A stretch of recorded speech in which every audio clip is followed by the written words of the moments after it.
नमस्कार दोस्तों, स्वागत है आप सभी का हमारे इस चैनल सनातन सूर्यलोक में। दोस्तों, क्या हमारा भाग्य पहले से ही निर्धारित कर दिया जाता है? क्या भाग्य का लेख कभी नहीं मिलता, या फिर जो भाग्य में लिखा है वही होता है? तो मित्रों, चलिए इस विषय को समझते हैं। दोस्तों, यदि शास्त्रों के अनुसार देखा जाए तो भाग्य का लिखा कभी नहीं मिटता, वह होकर ही रहता है। जो भाग्य में लिखा है वह जीव को भोगना ही पड़ेगा। परंतु दोस्तों, इन बातों को अच्छी तरह से समझते हैं। प्राणी अपने भाग्य का निर्माता स्वयं ही होता है। प्राणी के कर्म ही उसके भाग्यबंद दुर्भाग्य को बनाते हैं।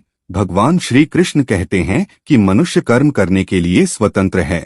वह अपने इच्छा अनुसार कर्म करता है, परंतु कर्मों का फल मैं खुद देता है। अर्थात मनुष्य अपने इच्छा अनुसार कर्म तो कर सकता है, परंतु उन कर्म फलों के लिए वह स्वतंत्र नहीं है। उसके कर्म फलों को परमात्मा प्रदान करते हैं। जैसा कर्म होता है वैसा ही प्राणी को फल प्राप्त होता है। इसी प्रकार पिछले जन्मों के किए गए कर्मों के अनुसार ही वर्तमान में प्राणी का भाग्य अथवा दुर्भाग्य बनता है। इसीलिए मनुष्य को हमेशा ही अच्छे कर्म करना चाहिए। मनुष्य के शरीर को मोक्ष का द्वार माना गया है।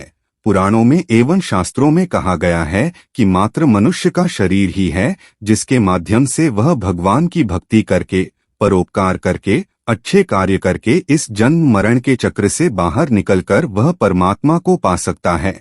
पुनर्विजन्म, पुनर्विमरण, पुनर्विजन कृपया अर्थात बार बार जन्म लेना, बार बार मृत्यु प्राप्त करना, बार बार माता के गर्भ में आकर सहन करना, अर्थात माता के गर्भ में भी भयंकर पीड़ाओं को सहना। इस संसार से पार होना बहुत ही कठिन है।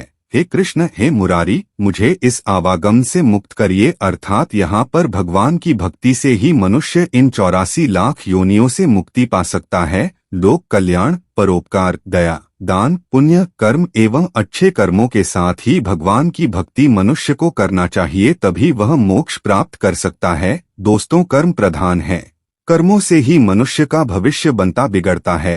कर्म के अनुसार भाग्य को बदला जा सकता है, परंतु एक अवस्था तक। अब कुछ लोग कहते हैं कि कर्म फल हमें शीघ्र ही क्यों नहीं मिलता, ये फिर पिछले जन्मों का कर्म फल हमें इस जन्म में क्यों मिलता है? पिछले जन्मों का कर्म फल पिछले ही जन्म में मिल जाना चाहिए। तो मित्रों, इन सवालों का जवाब जानने के लिए एक अलग वीडियो बना दूंगा, जिसे आप देख लेना, आपके सवालों का जवाब मिल जाएगा। दोस्तों, चलिए अब हम ये जानते हैं कि हमारे भाग्य में पहले से ही क्या क्या लिखा होता है जिसे बदला नहीं जा सकता। पहला है आयु अर्थात उम्र। जब कोई शिशु अर्थात प्राणी अपने माँ के गर्भ में होता है तभी उसके भाग्य का निर्धारण कर दिया जाता है। जन्म के पूर्व ही उसके आयु को निर्धारित कर दिया जाता है, किस प्राणी का जीवन काल कितना होगा। इसीलिए कहा जाता है कि हर एक प्राणी की मृत्यु लिखी होती है। कोई 100 वर्षों तक जीता है तो कोई 100 वर्षों से भी ज्यादा जीवन जी लेता है, तो किसी की कम आयु में ही मृत्यु हो जाती है। इस संसार में जितने भी जीव जंतु, पशु पक्षी एवं मनुष्य हैं, उन सभी की मृत्यु पहले से ही निर्धारित होती है।